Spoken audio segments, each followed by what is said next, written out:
રથયાત્રા દરમિયાન અલગ અલગ ટેબ્લો જ્યારે આકર્ષણ જમાતા હોય છે તેમાં એક ટેબ્લોએ પણ એક આકર્ષણ જમાવ્યું છે ને એ છે અમદાવાદ પોલીસનો ટેબ્લો। મારી પાછળ આ જોઈ શકાય છે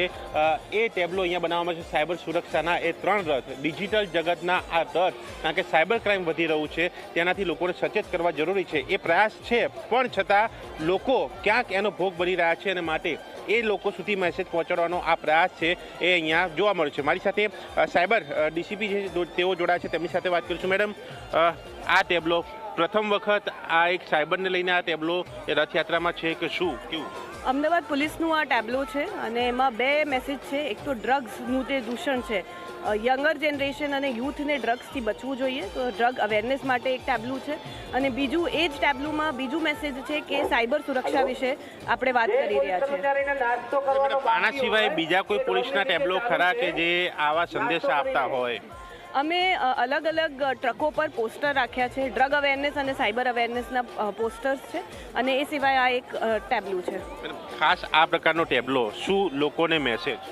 મેસેજમાં એ છે કે આ એક ઓપોર્ચ્યુનિટી છે, જેટલી ક્રાઉડ આ રથયાત્રામાં ભેગી થતી હોય છે અને એમાં સામાન્ય માણસ સુધી આ મેસેજ જવું કે ડ્રગ્સ એક દૂષણ છે અને ડ્રગ્સથી આપણે બચવું જોઈએ, જીવનને બચાવવું જોઈએ। ખાસ કરીને જે યુવા લોકો છે, કારણ કે રથયાત્રામાં અનેક યુવાઓ જોડાતા હોય છે, એટલે એક ધાર્મિક પ્રસંગમાં એક આપણે મેસેજ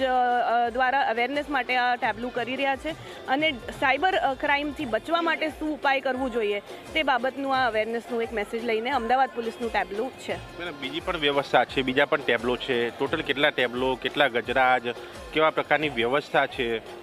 આપણે 101 ટ્રક છે જેમાં અલગ અલગ ધાર્મિક જગ્યાઓથી અને ધાર્મિક મેસેજ સાથે ટ્રકો છે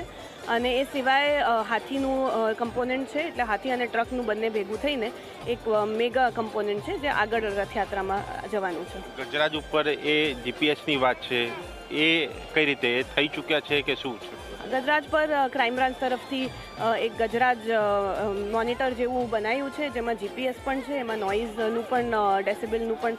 જાણ મળશે, તો એ રીતે બધા ગજરાજ પર એ મૂક્યા છે। આ હતા એ સાયબર ડીસીપી જેમણે એ ટેબ્લો વિશે વાત કરી અને એ સંદેશો પહોંચાડવાની વાત સાયબર ફ્રોડને લઈને, કારણ કે જરૂરી છે લોકો એનાથી અવેર થાય જરૂરી છે અને એનું એક માધ્યમ આ રથયાત્રા એ સારું એવું માધ્યમ હોઈ શકે છે, કારણ કે રથયાત્રામાં એ મોટી સંખ્યામાં જ્યારે લોકો આવતા હોય ત્યારે એક સાથે એ સંદેશ જાય માટે આ એ આયોજન કરવામાં આવ્યું છે અને અહીંયા જોઈ શકાય છે એ ટેબ્લોની અંદર એ સૂત્રો પર લખવામાં આવે છે કે ઓટીપી કોઈની સાથે શેર ન કરો, અજાણી જે એપીકે ફાઇલ ડાઉનલોડ ન કરો, QR કોડ સ્કેન કરતાં પહેલાં તપાસો, ફેક લિંક પર ક્લિક ન કરો, સાયબર ફ્રોડથી